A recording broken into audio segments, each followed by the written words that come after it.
ಸ್ವಾಮಿ, ನನ್ನ ಮನಸ್ಸಿನಲ್ಲಿಯೂ ಮಾತಿನಲ್ಲಿಯೂ ಕಾರ್ಯದಲ್ಲಿಯೂ ಸ್ಥಿರವಾಗಿ ನೆಲೆಸಿರು.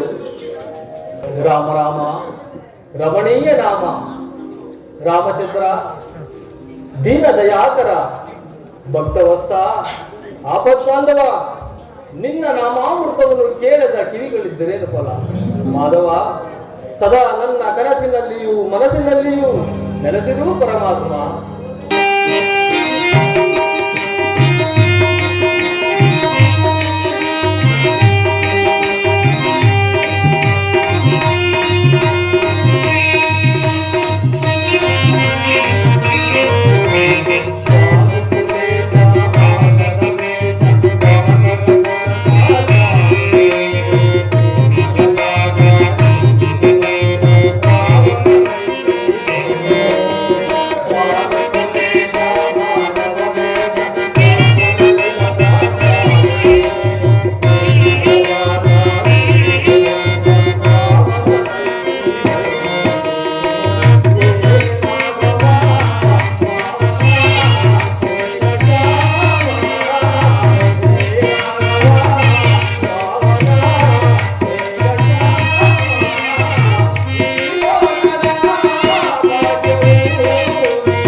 ಮನಸ್ಸಿನಲ್ಲಿಯೂ ಮಾತಿನಲ್ಲಿಯೂ ಕಾರ್ಯದಲ್ಲಿಯೂ ಸ್ಥಿರವಾಗಿ ನೆಲೆಸಿರು.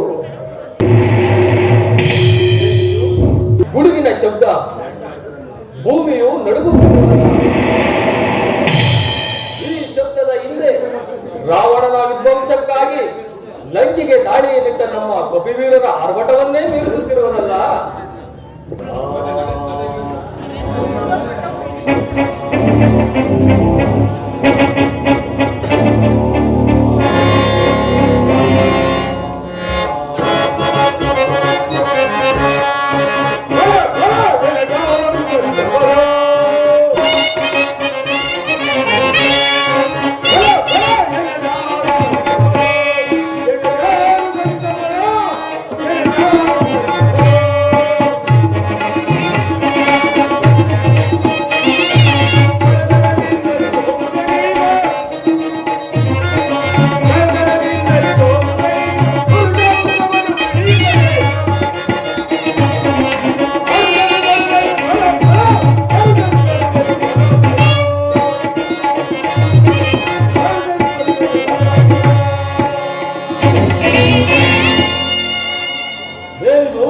ನಾನು ಹೋಗುವ ಮಾರ್ಗದಲ್ಲಿ ಹೀಗೆ ಬಿದ್ದಿರುವುದಲ್ಲ, ನಾನು ಏನೆಂದು ಭಾವಿಸಲಿ? ಅಯ್ಯ, ಯಾರು ನೀನು? ದೇವತೆಯೋ, ಯಕ್ಷನೋ, ಕಿನ್ನರನೋ? ಲೇ ಶಾಕಾಮೃಗವೇ, ದೇವರಲ್ಲಿ ಸಿಗುವ ತಾಯಿ ಬಸರುಗಳನ್ನು ಹುಡುಕಿ ಹೊಟ್ಟೆ ತುಂಬಿಸಿಕೊಳ್ಳಲು ಬಿಟ್ಟು ನಮ್ಮಂತ ವೀರಾಗ್ರಹಗಳ ವಿಚಾರ ಯಾಕೆ ನಿನಗೆ? ಎಲೆ ವೀರಾಗ್ರಹವೇ, ಈ ನಿರ್ಜನವಾದ ಪ್ರದೇಶಕ್ಕೆ ಬಂದ ಕಾರಣವಾದರೂ ಏನು? ಈ ನಿನ್ನ ಆಕಾಶ ಪುರಾಣಕ್ಕೆ ಈಗ ಅವಕಾಶವಿಲ್ಲ. ದಾರಿನ ಅಡ್ಡಲಾಗಿ ನಿಂತಿರುವ ಈ ನಿನ್ನ ಬಾಲವನ್ನು ಹಿಂದಕ್ಕೆ ಹಿಡಿದುಕೋ, ಇಲ್ಲವಾದರೆ ಕತ್ತರಿಸುವುದು. ಅಯ್ಯ ಪುಣ್ಯಾತ್ಮನೇ, ಮುಪ್ಪಿನಿಂದ ಶಕ್ತಿಗುಂದಿ ಕುಳಿತೆಸರವನ್ನು ಬಿಟ್ಟು ಚಲಿಸಲಾರದ ನಾನು ಈ ಬಾಲವನ್ನು ಕದಲಿಸಲಾಗುವುದಿಲ್ಲ. ಅದನ್ನು ನೀನೇ ಎತ್ತಿ ಹಾಕಿ ಹೋಗು.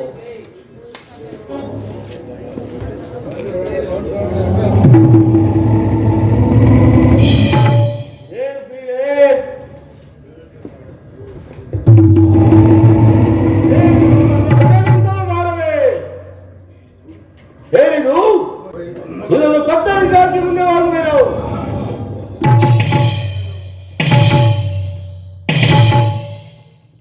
ಅದ್ವಿತೀಯ ಬಲಶಾಲಿಯಾದ ನಾನು ಈ ಭಾರವನ್ನು ಎತ್ತುವುದಿರುವೆ ಹರಿದಾಡಿಸುವುದಕ್ಕೂ ಅಶಕ್ತನಾದನಲ್ಲ. ಚೀಚಿ, ಕಾಡು ಕವಿಯ ಭಾರದಿಂದ ಪರಾಜಿತರಾದರೆ ಇದೇನು ನನ್ನ ದೌರ್ಭಾಗ್ಯವೋ, ಹಿರಿಯರ ಶಾಪವೋ? ಸುಮ್ಮನಿರದೆ ನಾನು ಏಕೆ ಈ ಭಾರವನ್ನು ಎತ್ತಲು ಪ್ರಯತ್ನಿಸಿದೆ? ಈ ಅಪಮಾನಕ್ಕೆ ಗುರಿಯಾದ ನಾನು ಬದುಕಿದ್ದರೇನು ಸತ್ತರೇನು? ರೇ ವಾನರ ವೀರನೇ, ನೀನು ಯಾರು? ಅಯ್ಯ ಪುಣ್ಯಾತ್ಮನೇ, ಕಾಡು ಕವಿಯೊಡನೆ ಆಕಾಶ ಪುರಾಣಕ್ಕೆ ಅವಕಾಶವಿಲ್ಲವೆಂದು ಆತುರ ಪಡುತ್ತಿರುವ ನೀನು ಹೀಗೆ ವ್ಯರ್ಥವಾಗಿ ಕಾಲ ಕಳೆಯಬಹುದೇ? ನಾನು ವಾನರ, ಕಾಡುಗಳಲ್ಲಿ ಸಿಗುವ ಹಣ್ಣು ಹಂಪಲುಗಳಿಂದ ಜೀವಿಸುವವನು. ಕುಳಿತಿರೋ ಸ್ಥಳವನ್ನು ಬಿಟ್ಟು ಚಲಿಸಲು ಸಾಮರ್ಥ್ಯ ಇಲ್ಲದಿರುವುದರಿಂದ ಬಾಳೆ ಗಿಡದ ಬಳಿಯಲ್ಲಿ ಕುಳಿತು ಕಾಲಾರಣ ಮಾಡುತ್ತಿರುವನು. ನೀನು ಯಾರು? ಸಂಭಾವಿತನೋ ಸಮರ್ಥನೋ? ಆದ ನಿನ್ನಿಂದ ಯಾವ ವಂಶವು ಪವಿತ್ರವಾಗಿರುವುದು? ತಿಳಿಸುವ ಇಚ್ಛೆ ಇದ್ದರೆ ತಿಳಿಸು. ಅಯ್ಯ ವಾನರ ವೀರರೇ, ಚಂದ್ರವಂಶದ ಪಾಂಡುರಾಜನಿಗೆ ಧರ್ಮ, ಭೀಮ, ಅರ್ಜುನ, ನಕುಲ, ಸಹದೇವ 5 ಮಂದಿ ಮಕ್ಕಳು. ಅವರಲ್ಲಿ 7ನೇನಾದ ನಾನೇ ಭೀಮಸೇನನು. ನಮ್ಮ ಅಭ್ಯರ್ಥನ ಮಾಡಬೇಕೆಂದಿರುವ ರಾಜಸುಯೋಗಕ್ಕೆ ಶಿವಪೂಜಾ ದುರಂಧರನ್ನು ಕರೆತರಲು ಬಂದಿರುವೆನು. ಅದಕ್ಕಾಗಿ ಹಿಮಪರ್ವತಕ್ಕೆ ಹೋಗಬೇಕೆಂದು ಬಂದಿರುವೆನು. ಅದ್ವಿತೀಯ ಬಲಶಾಲಿಯಾದ ನೀನು ಯಾರು? ತ್ರೇತಾಯುಗದಲ್ಲಿ ಲೋಕವನ್ನು ಉದ್ಧರಿಸಲು ಅವತರಿಸಿದ ಶ್ರೀರಾಮಚಂದ್ರನಿಗೆ ಕಿಂಕರ, ಕಪಿವೀರನಾದ ಸುಗ್ರೀವನಿಗೆ ಸಚಿವ, ಜಗತ್ಪ್ರಾಣನಾದ ವಾಯುವಿನ ಅಂಶದಿಂದ ಅಂಜನಾದೇವಿ ಗರ್ಭದಲ್ಲಿ ಜನಿಸಿದವನು. ತಮ್ಮನಾದ ನಿನ್ನನ್ನು ಕಂಡ ಈ ದಿನವೇ ಸುದೀನವು.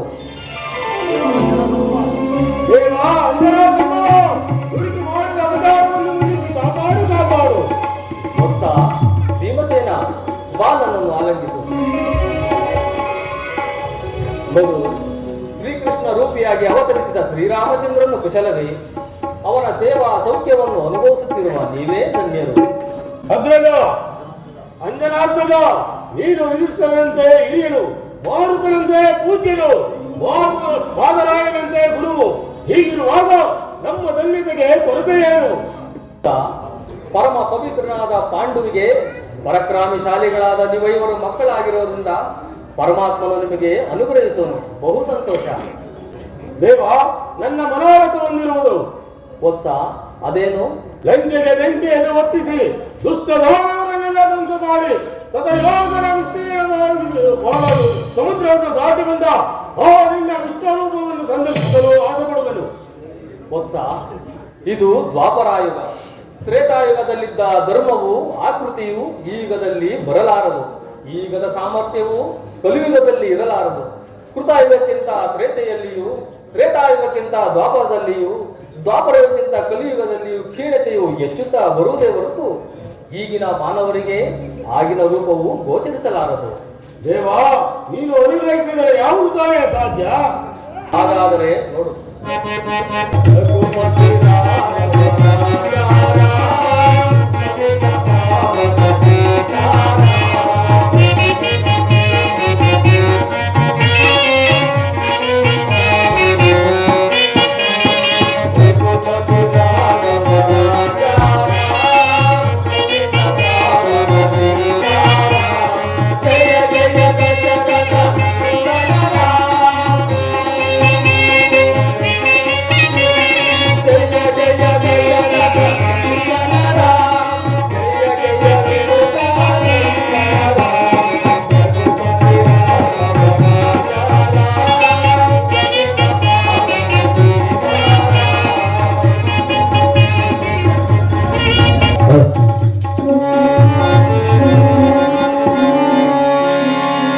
नमस्ते महासत्त्वपाय तुभ्यं नमस्ते वज्रदेहाय तुभ्यं नमस्ते सदा ब्रह्मचर्याय तुभ्यं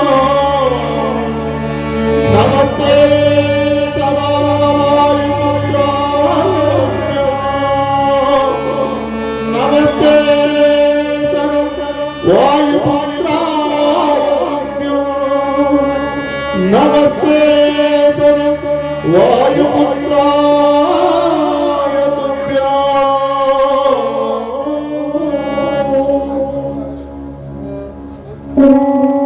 ದೇವ, ನಾನು ಭಕ್ತ ಹೀನ ಮಾನವ, ಅಜ್ಞಾನಿ ಅವಿವೇಕಿ, ತಿಳಿಯದೆ ಮಾಡಿದ ಅಪಚಾರವನ್ನು ಮನ್ನಿಸಿ ಕಾಪಾಡು ಕಾಪಾಡು ದೇವ. ಮತ್ತೆ ನಿನ್ನ ಪೂರ್ವ ರೂಪವನ್ನು ಧರಿಸಿ ಅನುಗ್ರಹಿಸು ದೇವ. ವತ್ಸ, ನೀನು ಹೊರಟಿರುವ ಕಾರ್ಯವು ಸಾಮಾನ್ಯವಾದುದಲ್ಲ. ಆ ಪುರುಷಾಮೃಗನು ವಾಯುವೇಗಕ್ಕಿಂತ ಸಂಚರಿಸುವನು. ಅವನೊಡನೆ ನೀನು ನಡೆಯಬಲ್ಲೆಯ? ನಡೆಯಲಾಗದಿದ್ದರೆ ಅಪಾಯಕ್ಕೂ ಅಪಾಸಕ್ಕೂ ಗುರಿಯಾಗುವೆ. ಮಾನ ಅಪಮಾನಗಳೆಲ್ಲವೂ ನಿನ್ನ ಅಧೀನವು. ಹೇಗಾದರೂ ಸಾಧಿಸಿ ಆ ಪುರುಷಾಮೃಗವನ್ನು ಕೈತರುವ ಬಗೆಯಾದರೂ ಹೇಗೆ? ವತ್ಸ, ನನ್ನ ಭಾಗದಲ್ಲಿ ಕೆಲವು ರೋಮಗಳನ್ನು ತೆಗೆದುಕೊಂಡು ಹೋಗು. ದೇವ, ಈ ಚಿರಂಜೀವಿಯಲ್ಲಿ ಮತ್ತೆ ಹೋಗಲೇ? ವತ್ಸ, ಭೀಮಸೇನ, ಇದು ತೆಗೆದುಕೋ. ಆ ಮಹಾದೇವನ ಭಕ್ತನ ಬಳಿಗೆ ಹೋಗು. ಯಾಗಶಾಲೆಗೆ ಬರಬೇಕೆಂದು ಭಕ್ತಿಯಿಂದ ಕರೆ. ಅವನು ನಿನ್ನ ವಿಜ್ಞಾಪನೆಗಳನ್ನು ಲಾಲಿಸಿ ಹೊರಟು ಬರುವನು. ಆಗ ಒಂದು ರೋಮವನ್ನು ನೆಲಕ್ಕೆ ಹಾಕು. ಸಹಸ್ರ ಲಿಂಗಗಳು ಉತ್ಪತ್ತಿಯಾಗುವು. ಶಿವನ ಪೂಜಾ ದುರಂಧರನಾದನು ಶಿವಾರ್ಚನೆ ಇಲ್ಲದೆ ಮುಂದಕ್ಕೆ ಹೊರಡುವುದಿಲ್ಲ. ಅಷ್ಟರಲ್ಲಿ ನೀನು ಮುಂದೆ ಹೋಗು. ರೋಮಗಳು ಮುಗಿದರೊಳಗಾಗಿ ಇಂದ್ರಪ್ರಸ್ಥವನ್ನು ಸೇರು. ಇಲ್ಲವಾದರೆ ಅಪಾಯವು ಸಂಭವಿಸುವುದು. ದೇವ, ನಿನ್ನ ಆಜ್ಞಾನುಸಾರವಾಗಿ ನಡೆದುಕೊಳ್ಳುವೆ. ಆಶೀರ್ವದಿಸು ದೇವ. ವಸ್ತ್ರ ಜಯಶಾಲಿಯಾಗಿ ಹೋಗಿದ್ದ. ರಾಮ ರಾಮ ರಾಮ ರಮಣೀಯ ನಾಮ ರಾಮಚಂದ್ರ, ದೀನ ದಯಾಕರ, ಭಕ್ತವಸ್ತ, ಬಾಂಧವ, ನಿನ್ನ ನಾಮಾಮೃತವನ್ನು ಕೇಳದ ಕಿವಿಗಳಿದ್ದರೇನು ಫಲ? ಮಾಧವ, ನನ್ನ ಕನಸಿನಲ್ಲಿಯೂ ಮನಸ್ಸಿನಲ್ಲಿಯೂ ನೆಲೆಸಿರೂ ಪರಮಾತ್ಮ.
ತಮ್ಮ ಅಜ್ಞಾತನ ಹೇಳುತ್ತಿದ್ದನು. ಇಂಥ ಪಾಪ ಕಾರ್ಯಕ್ಕೆ ನಾನೇಕೆ ಸೆರೆ ಒಡ್ಡಬೇಕಾಯಿತು? ಹರಿಯದೆ ಮಾಡಿದ ಪಾಪಕ್ಕೆ ಕಾಯಿಸಿದರೆ ಪರಿಹಾರ. ನಾನೇ ಹೆಚ್ಚೆಂಬ ಭಾವನೆಯುಳ್ಳವರು ಎಲ್ಲವರಿಗೂ ಇಂಥ ಅಪಮಾನವು ಮನೋವೇದನೆಯೋ ತಪ್ಪದೇ ಅಲ್ಲ. ಓಹೋ, ಇದೇ ಅಲ್ಲವೇ ಮಾನಸ ಸರೋವರವು. ಇತ್ತ ಕಡೆಯಿಂದ ಪಕ್ಷಿಗಳು ಸಾಲು ಸಾಲಾಗಿ ಧ್ವನಿ ಮಾಡುತ್ತಾ ಬರುತ್ತಿರುವು. ಅವರ ಸಾರ್ವಭೌಮನಾದ ಗಂಧರ್ವನು ಅನ್ವರ್ಥರಾಮನಾಗಿ ಕುಶಲ ಪ್ರಶ್ನೆಯನ್ನು ಕೇಳುತ್ತಿರುವನು. ಕುಟುಂಬದಿಂದ ಕುಶಲ ಪ್ರಶ್ನೆಯನ್ನು ಕೇಳುತ್ತಿರುವನು. ಆಹಾ, ತಂದೆಗೆ ಮಕ್ಕಳಲ್ಲಿರುವ ಪ್ರೀತಿಯು ವರ್ಣಾತೀತವಾದುದೇ ಸರಿ. ನಾವು ಎಷ್ಟು ಹುಡುಕಿದರು ಆ ಪುರುಷಾಂಗವಿರುವ ಸ್ಥಳವೇ ದೊರೆಯಲಿಲ್ಲವಲ್ಲ.